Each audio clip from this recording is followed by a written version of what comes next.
On the morning of May 7th, 2024, it was announced to the world that Microsoft, a corporation valued at $3 trillion, would be closing some of their Bethesda game studios. The casualties include Arkane Austin, developer of Redfall and Prey, Tango Gameworks, developer of Hi-Fi Rush, and Alpha Dog Games, developer of Mighty Doom. On top of these losses, Roundhouse Studios, a team that mostly served as assisting development for Arkane Austin, will also be absorbed into ZeniMax Online Studios. According to head of Xbox Game Studios, Matt Booty, the reason given for these closures is for prioritizing high-impact titles and further investing in Bethesda's portfolio of blockbuster games and beloved worlds. These closures come just only 3 months after the layoff of 1,900 people across all of Microsoft's video game workforce. Obviously, I have a lot to say about this, but before I go into it, I want to take a step back and briefly look over the history of Xbox's closures and general mishaps. Back in 2006, Microsoft closed Digital Anvil, developer of Starlancer, Freelancer, and Brute Force. In 2007, Microsoft closed FASA Studio, developer of Mech Commander, Mech Warrior, Mech Assault, Crimson Skies, and 2007's Shadowrun. In 2009, Microsoft cut over 5,000 jobs, resulting in the closure of Aces Game Studio, developer of Flight Simulator and Combat Flight Simulator, and Ensemble Studios, original developer of Age of Empires and Halo Wars. And in 2016, Microsoft closed Lionhead Studios, developer of Black and White and Fable. Now, don't misunderstand, these are far from the only closures Xbox has committed. There are several more, but they are smaller teams and some were established specifically to make Kinect games. Remember that thing? Do you also remember the Phantom Dust reboot that was announced back in 2014? Well, guess what? The person at Microsoft who was working with developer Darkside Game Studios to make that game left the company soon after the game was first revealed and was never replaced. So Darkside was just left to struggle until the formal cancellation of the game in 2015. But because of Microsoft's total ineptitude and unwillingness to communicate with them, they had already committed so many resources to the reboot, they had no choice but to shut down. And then you can throw Scalebound and Fable Legends on top of it for more cancelled Xbox One exclusives that were hyped up for up to multiple years before being thrown into the trash. Speaking of fumbled games, did you know Shinji Mikami actually offered the original Resident Evil 4 to Microsoft as an Xbox exclusive? Want to know why that didn't happen? Because when Mikami asked what the company's goals and philosophy were for the gaming division, they didn't have an answer. Or at least, the translator didn't have an answer despite instructions from Kevin Bacchus, co-creator of the Xbox. They blanked out and fumbled the question. This pissed Mikami off and caused him to abruptly leave the meeting. And soon, everyone scrambled to try and speak to him again, this time with someone more reliable and higher up the totem pole than a translator, but it was too late. A deal was already struck with Nintendo, and GameCube was the launch platform for Resident Evil 4. I also probably don't need to remind people of the Xbox One reveal show, which is almost undisputedly the most disastrous console reveal event ever, where Don Matrick told people that if you wanted to play games, then you should just keep your Xbox 360. They took every last ounce of goodwill they might have saved up during the entire 7th generation and dumped it right into the garbage bin because of a horribly timed and poorly executed obsession with multimedia and an idiotic implementation of an online requirement to sync library data, or else the fucking thing wouldn't be able to play games at all. It was such a shit show, PlayStation won over a ton of goodwill by just being normal and doing nothing out of the ordinary. Xbox One's entire lifespan was just a long first-party drought that could have been alleviated at least a little bit if Digital Anvil, Ensemble, and FASA Studio were kept around. Oh, and speaking of the Xbox 360, remember the Red Ring of Death? the technical problem that afflicted up to 54% of all manufactured Xbox 360s. In the first months of the console's release, Microsoft flat out denied that these issues existed. It took a lot of pushback before a new 3-year warranty was given to everyone, starting from the date of purchase.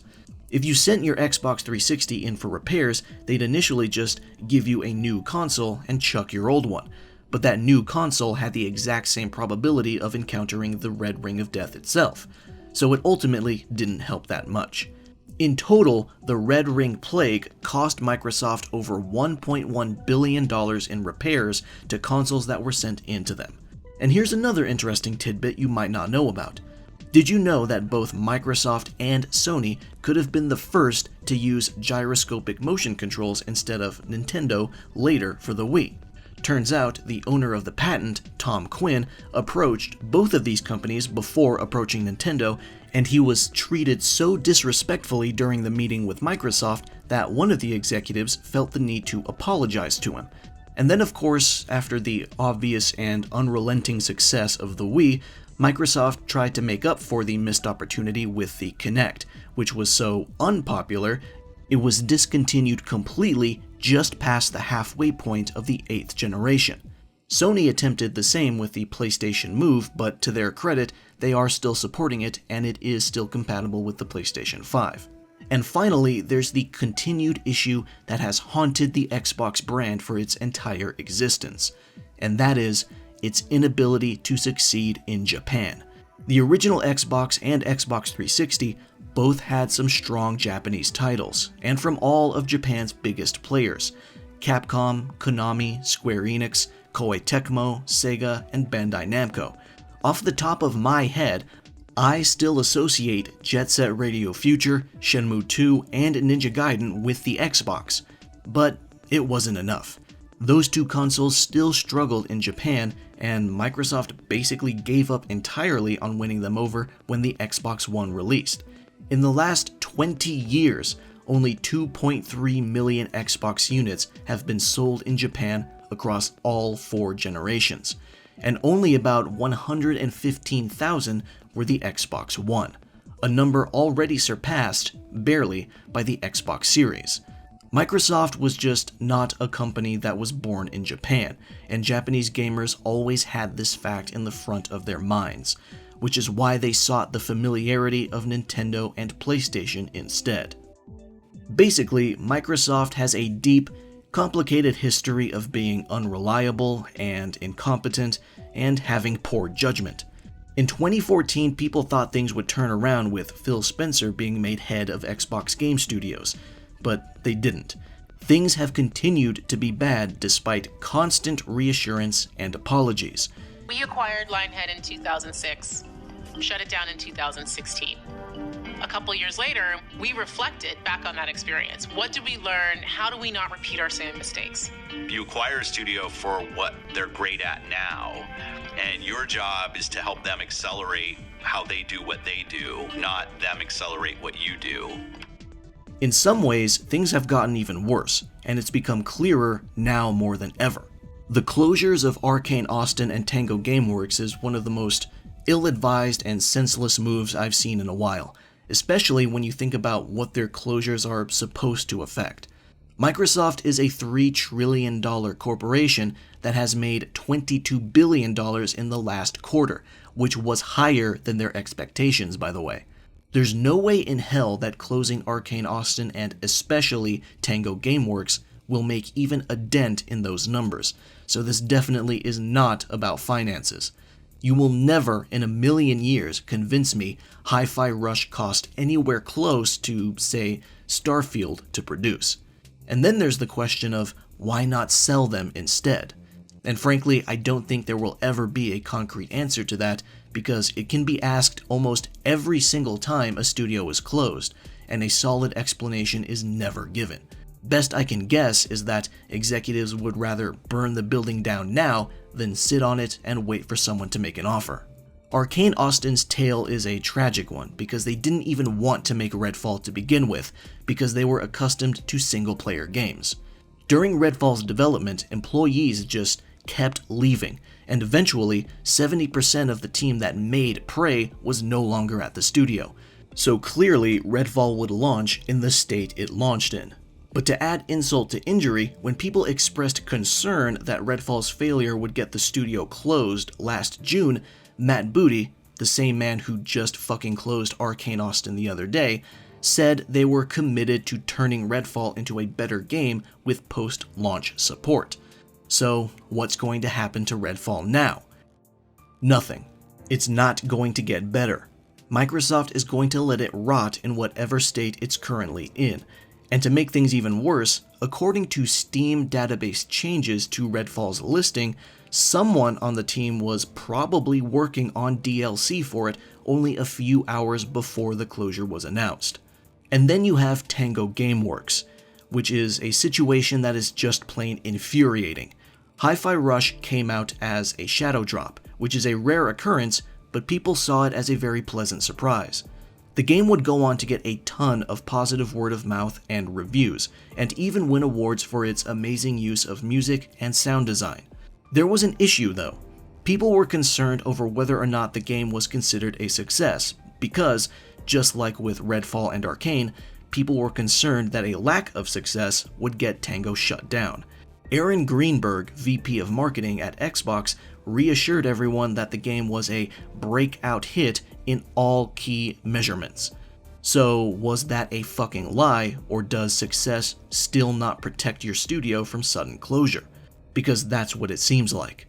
It seems like it doesn't matter if you make a good game or a bad game, or if the game bombs or if it makes a profit, because Microsoft will still shut your ass down for seemingly no real reason whatsoever. And again, there's no way Tango was spending that much money on their games to even make a dent in Microsoft's finances, not with the combination of wide Japanese talent pool and plummeting value of the yen. And the frustrations still do not end there. Hi-Fi Rush was explicitly used as an example by Phil Spencer himself for how Xbox plans to release interesting games, including games from Japanese studios. Phil and Microsoft spent years trying to get their hands on a noteworthy Japanese studio. They finally did, and then they close it the fuck down despite their newest game supposedly being a success by all important metrics. But what are the important metrics? It's almost impossible to tell now, particularly thanks to the existence of Game Pass. How do we know when a game on Game Pass is considered a success? Is it purely download count? Hours spent playing? Does the goal change depending on the scale of the game and its budget? Or do you go on about your business and just pray Sarah Bond is in a good mood when someone talks about your game to her? And this closure happened only a few weeks after the game went multi-platform, presumably to help it become more successful. But with Tango closing so soon after, that means Microsoft is either laughably evil and planned to close Tango regardless of the game's multi-platform success, or Microsoft is incompetent and didn't know what they were doing at all until they did it. Oh, and don't forget, there is licensed music in Hi-Fi Rush, meaning that unless Xbox themselves remove those tracks later, then the game is just gonna get delisted in 10 years and never seen again. Because that's what expired licenses do to games. And then there's the future. Quite frankly, how can any of the studios under the Microsoft umbrella feel safe after this? There's now unequivocal proof that they are all under threat of being shut down suddenly and unceremoniously, regardless of their newest game being amazing and successful or a total failure. Not everyone is capable of working at their best when they are hyper-aware of the looming fact that high-quality work will not actually protect their employment. When Hellblade 2, or Avowed, or Clockwork Revolution, or Indiana Jones come out, there's no reason to believe Phil, Matt, Sarah, or anyone at Microsoft when they talk about any of them being a success. Because now, success means nothing. I can only imagine how abysmally low morale is at all of these remaining studios. I genuinely see no reason to believe that Obsidian, inXile, or Ninja Theory will still exist a year after their game's release. especially Ninja Theory, because Microsoft is clearly trying to frame that game like it's the type to sell 20 million copies when it'll almost certainly come nowhere close to that. Thankfully, I have not seen that many people try to defend this nonsense. There's a few bootlickers and rat faces scattered around, but almost nothing noteworthy. Former Blizzard man Mike Ibarra made a pretty embarrassing tweet about sympathizing with Phil Spencer, but Phil's not the one losing his job from a decision he had a hand in making. I remember the days of good guy Phil bullshit I had to sit through during those first few years he was head of Xbox Game Studios, and I never once understood it. After 10 years at the top, he's only ever been another suit making promises and failing to keep them. If he truly cares, if he truly deeply cares, and also hates the way Microsoft runs these studios, then he won't get on a podcast and look sad for an hour before going back to the status quo. He would either find a way to force change or quit in solidarity. I remember that interview where Phil admitted that last generation was a total failure for Xbox and that Microsoft would be spending the entire rest of time trying to catch up as a result. It sparked a bit of discourse about competition, particularly between Xbox and PlayStation, because Nintendo is accepted to be doing their own thing without really caring about those other two. And to be blunt, Xbox has not been competition since 2012. The day that fateful Xbox One announcement show happened, it was done. That was the catalyst that led the company down this road, and causing them to pivot to Game Pass, where it's impossible to gauge if a game is successful or not, and they are acquiring every studio they can afford to make up for almost a decade of paltry first-party lineup. But then they're turning around and shuttering these same studios once they finally make these new and unique hits Microsoft has been begging for. Back in 2015, Phil would have lit his nuts on fire for a game like Hi-Fi Rush. He finally gets it, and this is how the studio is thanked. Even if Hi-Fi Rush was a total and utter failure that made 0 cents in revenue, Microsoft is worth $3 trillion.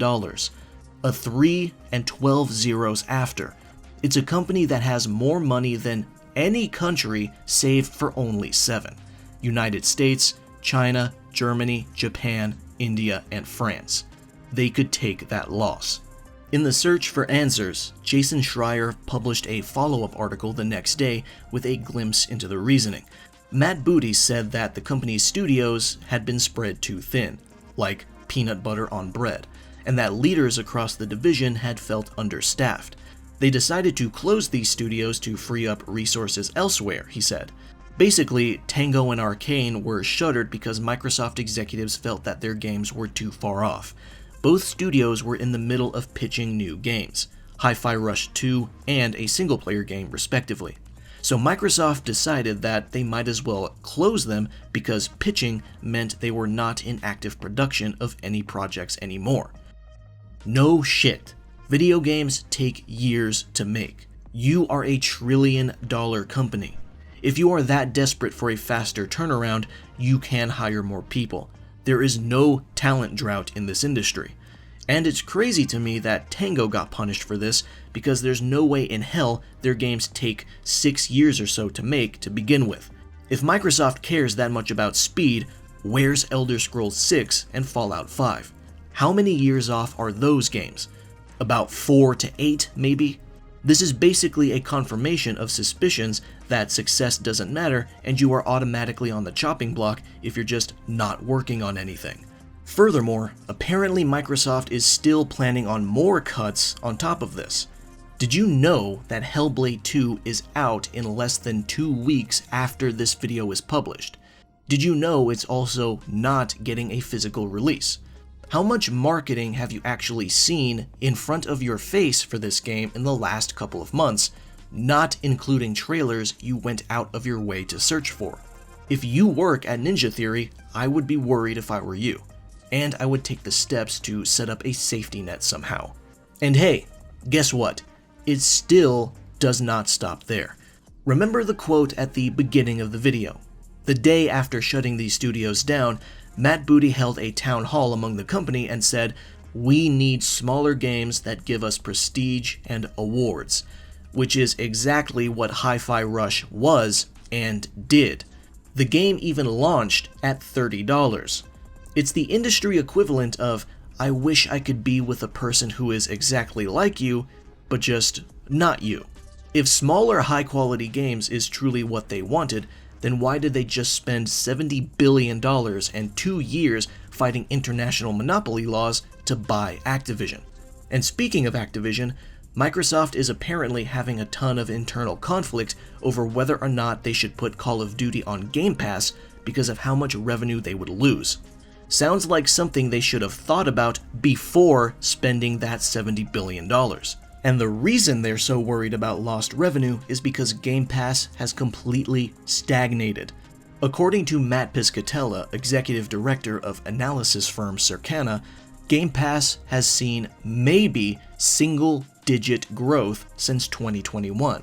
The current subscriber count of about 33 million sounds pretty high, but the total lack of growth is bad news for their predicted 100 million subscriber count by 2030 that was revealed during the FTC trial. All of Microsoft's big bets on this service have failed. Now, what other games are further off? I already mentioned near the beginning of the video that Microsoft has a history of hyping up and then unceremoniously dumping their own exclusives, and some of the games they've announced years ago still do not have a release date. Where's State of Decay 3? Where's Perfect Dark? Where's Everwild? Where's Fable? Where's Contraband? A couple of those games are absolutely swarmed by rumors of troubled development. Are any of them still far enough away from release that they could get canned without warning too? So why do these large corporations seem to forget that the way to succeed in the video game market is to actually produce video games? It's because of the search for growth. Unchecked capitalism leads to the unending search for infinite growth, regardless of any realistic expectations. To these companies, actually making good games is nowhere close to the importance of quarterly or yearly revenue increases. That's the crux of so many layoffs and closures.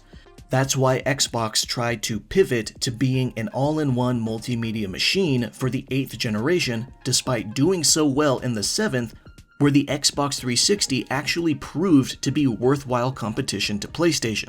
Any company that understood the situation and was not trying to chase green arrows would have maintained that status quo, but Microsoft didn't, because they are ambitious to the point of cluelessness.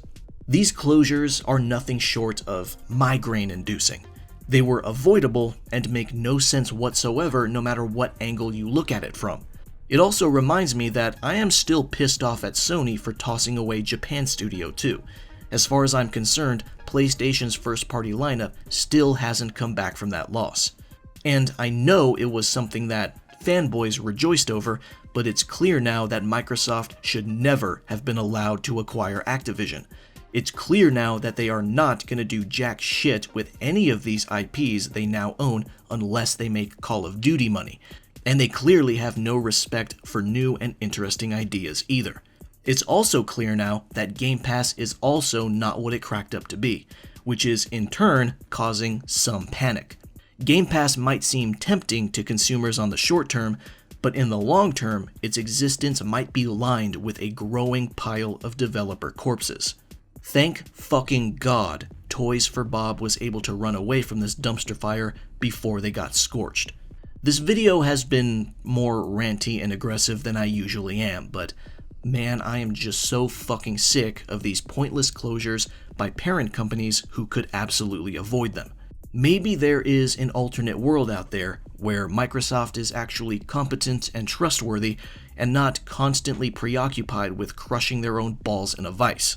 I cannot wait for Phil or Matt or Sarah to get in front of a camera and spout bullshit about how this will never happen again, only for it to happen again a year later anyway.